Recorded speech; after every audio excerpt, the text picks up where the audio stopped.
નમસ્કાર, મારું નામ છે અંકરન પટેલ ને હું એવા વ્યક્તિના ઘરે છું કે જે ઉમરા કરવા માટે મક્કા મદીના ગયા હતા અને ખાસ એમની સાથે મુલાકાત એટલા માટે કરાવી રહ્યો છું કારણ કે ઘણા સમય પછી અમે મળી રહ્યા છે અને પૂછે કે ત્યાં શું હોય છે, કઈ રીતની આ જે મક્કા મદીના ગયા છે અને હજની જે યાત્રા છે આ કઈ રીતની યાત્રા હોય છે, ઉમરા કઈ રીતનું હોય છે એના વિશે પૂછે. તો મારી સાથે તમે બધાએ જાણો છો અને ખૂબ જાણીતો અમરેલીનો ચહેરો છે, જ્યાં અલ્તાફભાઈ લારીવાળા ઓળખો છો. અલ્તાફભાઈ મારી સાથે છે, એમના ઘરે જ હું છું અને એમની સાથે વાતચીત કરી છું. તો તમને પૂછીશ કે શરૂઆત ક્યાંથી તમે કરી અને બિલકુલ એ પણ પૂછીશ કે કેટલા દિવસની આ ટૂર? 15 દિવસની ટૂર હતી ને જો કે હું તો ના જ પાડતો તો હમણાં નથી જવું, પણ છોકરાઓ અહીંયા લાગ્યા હતા કે પપ્પા જી આવવાના અત્યારે કે એટલે પછી પરાણા છોકરાઓ એકલા 15 દિવસથી 7 દિવસ ત્યાં મક્કામાં હતું ને 7 દિવસ મદીનામાં. 15 દિવસની ટૂર હતી પણ આમ બહુ મજા આવી. બધા માટે દુઆ માંગી છે, બધા મિત્ર મંડળ માટે, બધા ગ્રાહક માટે, બધા વેપારી માટે, બધા જેણે જેણે આપણને ટોટલી બધા સપોર્ટ આપ્યો છે. અમરેલી જિલ્લો, આખું ગુજરાત, આખા ભારત જે કાંઈ હોય બધા માટે, આખી દુનિયા માટે દુઆ માંગી છે કે ઈશ્વર હવને તરક્કી આપે ને હવને તંદુરસ્ત રાખે ને બધાને મોહબ્બત આપે. આમ એ પણ મારે જાણવું છે કારણ કે ત્યાં પણ આપણે જે અત્યારે ગરમી પડી રહી છે ત્યાં પણ એ બધી વસ્તુનો સામનો તમારે કરવો પડ્યો? ના, ગરમીમાં કેવું હતું કે ત્યાં જે છે ને ઇબાદત જે કરવાની હોય ને લગભગ નાઇટમાં જ જતા હતા, કારણ કે ત્યાં 47-48 જેવી ડિગ્રી હતી, પણ ત્યાં નાઇટમાં જ જતા હતા. દિવસે લગભગ આરામ જ હોય ત્યાં. અને અલ્તાફભાઈના જેટલા પણ મિત્રો, જેટલા પણ વ્યુઅર્સ ઇન્સ્ટાગ્રામ, ફેસબુકથી માંડીને યુટ્યુબના જેટલા પણ એના મિત્રો છે, જેટલા પણ એ લોકો જેટલા વ્યુઅર્સ એના માટે ખૂબ દુઆ એના માટે કરેલી છે. અને એમ કહેવાય કે આ વ્યક્તિને મળવું, આ વ્યક્તિ એવા વ્યક્તિ છે કે જેની પાસેથી તમને ઘણું બધું શીખવા મળે. બીજી વસ્તુ એ છે કે જ્યારે પણ એની પાસે જાઓ ત્યારે ખાસ એ વસ્તુ છે કે કદાચ તમે હતાશ થઈને ગયા હોય પણ એ તમને 2 જ મિનિટમાં હસાવી દે છે. એક એવા વ્યક્તિ છે. તો તમને પૂછીશ કે ત્યાંની હોટલો કેવી છે અને તમે જે હોટલમાં હતા તો જે લોકો આ રીતના ટૂર પર જાય છે, બરાબર છે, તો જે લોકો જવાના છે એમના માટે શું કહેશો? અમે ગયા હતા ને તો ભાવનગરથી મૈસૂરી ટૂર વાળા છે આપણે આસિફભાઈ ચાવડા, એની ટૂરમાં ગયા હતા અને બહુ મજા આવી ને બહુ સારી રીતે અમને બધાને હાંચ્યા છે ને ટોટલી બધા સાથી, અમે 70 સાથી હતા. એમાં બુજુર્ગે બહુ હતા, એનું બહુ ધ્યાન રાખ્યું છે, અમારું બહુ ધ્યાન રાખ્યું. આસિફભાઈની ટૂર બેસ્ટ હતી એટલે કાંઈ ઘટે નહીં. જમવામાં પછી જ્યારતમાં જ્યાં જ્યાં બધે લઈ જતા હતા, ટોટલી આખી ગાઈડલાઈન એવી રીતે હતી ને કે જાણે કે ઘરનો મેમ્બર હોય ને અમારા, એવી રીતે આપણે કેમ છોકરો આપણને બધું શીખડાવે એવી રીતે છોકરાની જેમ બધાએ અમને શીખડાવ્યું છે ને બહુ સારી રીતે આમ. ને જ્યાં જ્યાં બધી હોટલમાં જે રાખ્યા ને બધી હોટલ 1 નંબર હતી, કાંઈ ઘટે નહીં એમ. એ પણ જાણું છે કે તમે જે કન્ટ્રીમાં ગયા હતા ત્યાંના જે રૂલ્સ અને રેગ્યુલેશન, કારણ કે આપણે અહીંયા અલગ છે, ત્યાં બધું અલગ છે, તો કઈ રીતે? ત્યાં રૂલ્સમાં કોઈ જાતનું કાંઈ નથી, કેમ કે ત્યાં હાવ બિંદાસ.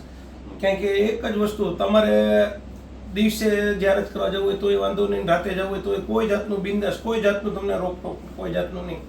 ને તમે તમારી રીતે વહી આવો હોટલે ને તમારી રીતે હોટલે મક્કા મદીનામાં જ્યાં જવું હોય ત્યાં બિંદાસ આવો ને બજારે ખુલ્લી હોય ને નમાજના ટાઈમે બધા નમાજ પડવા આવી જાય, બજાર એમને ખુલ્લી હોય, પાછા બધા આવી જાય ને જે ખરીદી કરવું હોય તો ખરીદીનો ટાઈમ તમને એ રીતે એડજસ્ટમેન્ટ કરતા હોય કે ભાઈ નમાજ પૂરી થાય પછી ખરીદી ચાલુ કરાવો, પછી નમાજમાં ટાઈમે નમાજમાં વહી જવાનું. અને એક વાત પણ એ પણ પૂછીશ કે આ સૌથી પવિત્ર યાત્રા કહેવાય અને જ્યારે તમે પવિત્ર યાત્રા કરો છો ત્યારે ઘણા બધા આપણી અંદર સંકલ્પો હોય છે, પરંતુ ખાસ આ યાત્રાનું મહત્વ શું? આ જે છે ને આ યાત્રા આમ જો તો ઉમરા કરવાનું જે હોય ને એ તમે વર્ષે એકવાર જઈ શકો, પણ આમ તો કેપેસિટી પ્રમાણે હવે જિંદગીમાં એકવાર જો તો હાલે ને. હજ મહત્વ છે, હજ છે ને એ જિંદગીમાં એકવાર થાય, પણ હજનું હમણાં નહોતું એડજસ્ટમેન્ટ, ટાઈમનું હતું ને બધી રીતે એડજસ્ટમેન્ટ નહોતું ને એટલે છોકરાઓ કે ઉમરા તો તમે કરી આવો, એ જ જગ્યાએ જવાનું હોય. ઓલું 40 દિવસ રોકાવાનું હોય, 40 દિવસ ત્યાં રોકાવાનું હોય ને તો મક્કામાં અને મદીનામાં બીજી બધી અલગ અલગ કન્ટ્રી ત્યાં એટલામાં જ હોય, સાઉદીમાં ત્યાં બધા અલગ અલગ હોય. પણ હજી 15 દિનનું એડજસ્ટમેન્ટ કર્યું તો 15 દિવસ માટે ગયા હતા.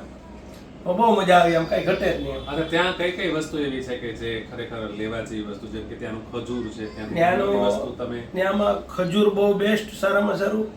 ને ગોલ્ડમાં તો કઈ ફેર નથી પડતો, કેમ કે અહીંયા બેનો ગોલ્ડનો ભાવ તો એક જ હોય છે.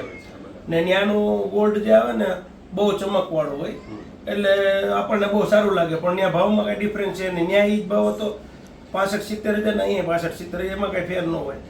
ને એની ખજૂર ને પ્લસ પાછું શું છે, ત્યાં આપણે જે ફ્રૂટ મળે ને એ જ ફ્રૂટ ત્યાં મળતું હતું. ને જ્યુસે આપણી જેમ જ શેરડીનો રસ, મેં વિડીયો બનાવ્યા છે શેરડીના રસના, આપણી જેમ જ ટૂંકમાં ત્યાં માલિક પાસે માંગવાનું તમારે. જે તમને બધા દુઆ માટે કીધી હતી, જેને કીધું હતું એની માટે બધા માટે દુઆ કરી છે, ને બધાને મોહબ્બત આપે ઈશ્વર, ખાસ એ દુઆ.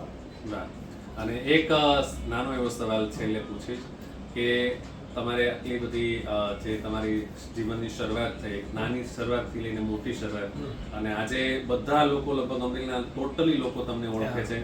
સવાર જ્યારે ઉઠો ત્યારથી તમારા ફોન શરૂ થઈ જાય છે, મેસેજ શરૂ થઈ જાય છે, પણ આ બધું હેન્ડલ કરવું એ બહુ અઘરી વસ્તુ છે. તો હેન્ડલ કેવી રીતે કરો છો? કારણ કે ઘણા લોકો એ પૂછે છે કે આટલી સફળતા છે કે નાની વસ્તુમાંથી મોટી વસ્તુનું સર્જન કરવું. ના, સવારે હું લગભગ વહેલો જ ઉઠી જાઉં છું. હમણાં જે 15 દી ગયો હતો ને એની સામે થોડુંક લેટ ઉઠતો હતો.